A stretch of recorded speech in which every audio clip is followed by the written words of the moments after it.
പ്രധാനമന്ത്രിയുടെ സുരക്ഷാ സേനയുടെ പേരിലും ബി.ജെ.പി. ഫണ്ട് തട്ടിപ്പ്. എസ്.പി.ജിയുടെ യാത്രാ ചെലവായി ഓഡിറ്റ് റിപ്പോർട്ടിൽ കാണിച്ചിരിക്കുന്നത് 3.24 ലക്ഷത്തിന്റെ കണക്കുകൾ.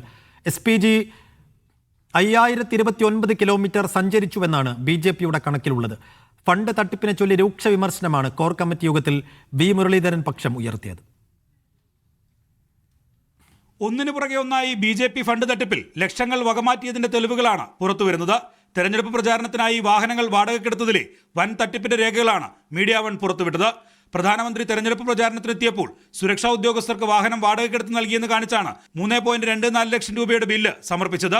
എസ്.പി.ജി ആകെ കേരളത്തിൽ 5029 കിലോമീറ്റർ സഞ്ചരിച്ചുവെന്നാണ് ഓഡിറ്റ് റിപ്പോർട്ടിലെ കണക്ക്. സാധാരണ നിലയിൽ പ്രധാനമന്ത്രിയുടെ സുരക്ഷാ ചുമതലകൾ വഹിക്കുന്നത് സംസ്ഥാനമാണ്. പ്രോട്ടോകോൾ വിഭാഗമാണ് ചെലവുകൾ കണക്കാക്കുന്നത്. അതിന് പകരമാണ് ബി.ജെ.പി. സ്വന്തമായി വാഹനങ്ങൾ വാടകയ്ക്കെടുത്ത് നൽകിയെന്ന് കാണിച്ചുള്ള തട്ടിപ്പ്. പാലക്കാടും തിരുവല്ലയിലും തിരുവനന്തപുരത്തുമായിരുന്നു പ്രധാനമന്ത്രിയുടെ തെരഞ്ഞെടുപ്പ് പ്രചാരണം. ഇതിനായി 5029 കിലോമീറ്റർ എന്തിനു സഞ്ചരിച്ചു എന്നത് ഓഡിറ്റ് റിപ്പോർട്ടിലെ കൗതുകമാണ്. സംസ്ഥാന ഓഫീസിന്റെ ചുമതലയുള്ള അഞ്ജന രഞ്ജിത്തിനായിരുന്നു വാഹനങ്ങൾ എത്തിക്കാനുള്ള ചുമതലയും. അതേസമയം ഫണ്ട് തട്ടിപ്പിൽ രൂക്ഷ വിമർശനമാണ് വി മുരളീധരൻ വിഭാഗം കോർ കമ്മിറ്റി യോഗത്തിൽ ഉയർത്തിയത്.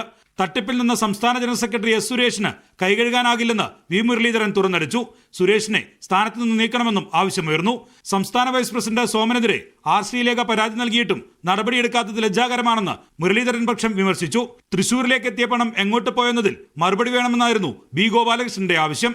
എല്ലാവരും ചേർന്ന് പാർട്ടിയെ പ്രതിസന്ധിയിലാക്കിയെന്നും തട്ടിപ്പ് നടത്തിയവർക്കെതിരെ നടപടിയുണ്ടാകുമെന്നും രാജീവ് ചന്ദ്രശേഖർ യോഗത്തിൽ മറുപടി നൽകി. Media one, Thiruvananthapuram.